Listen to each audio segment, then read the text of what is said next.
रोचतां जीवनं वल्लभस्य पावनं वैष्णवप्रीतिदं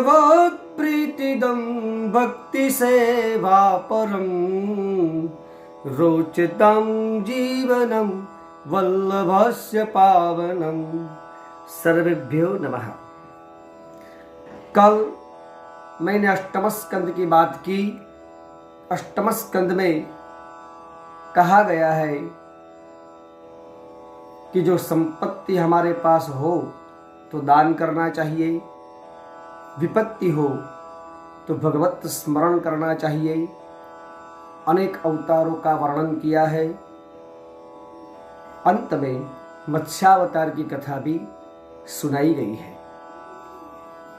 नवम स्कंद में 24 अध्याय है। भगवान का वाम वक्षस्थल है। भगवान के भक्तों का चरित्र का वर्णन किया गया है।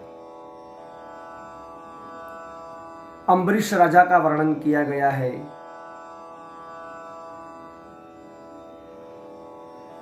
वो 3 भाई थे।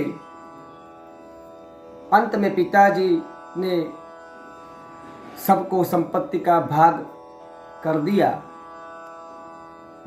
मगर हुआ ऐसा कि वो तो बाहर थे। जब घर पे आए और भाइयों से पूछा कि मेरे भाग्य में क्या है, तो उन्होंने बोला कि आपके भाग्य में तो पिता और माता की सेवा करने का है। तो उन्होंने बोला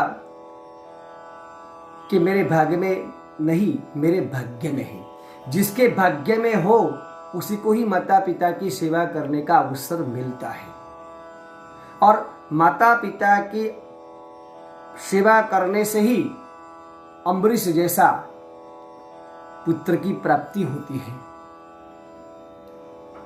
7 द्वीपों का राजा था, फिर भी भगवान के मंदिर की बुहारी की सेवा करते थे। बहुत सुंदर प्रदर्शित किया है, बहुत अच्छी कथा। दुर्वासा ने भी क्रोध किया था, तो दुर्वासा को भी अम्बरीश राजा की माफी मांगनी पड़ी थी। ऐसे धर्मधुरंधर राजाओं का और संतों का चरित्र का वर्णन किया है।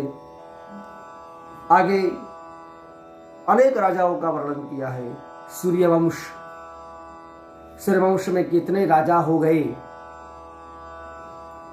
दशरथ जी का भी बहुत अच्छी तरह से वर्णन किया है। रामचंद्र भगवान पूरी रामायण 2 अध्यायों में वर्णित की है। गुरुवर्थे त्यक्त्य राज्यो, वहां से रामायण शुरू की है। और यदुवंश की संक्षिप्त में अंत में 2 अध्याय में वर्णन किया है। तो वो अमृत पान करने के बाद ही भगवान की प्राप्ति होती है। इसलिए आगे 10वें स्कंद का नाम रखा गया है निरोध लीला। इसके बारे में हम कल कहेंगे। तब तक सबको मेरा प्रणाम। जय श्री कृष्ण।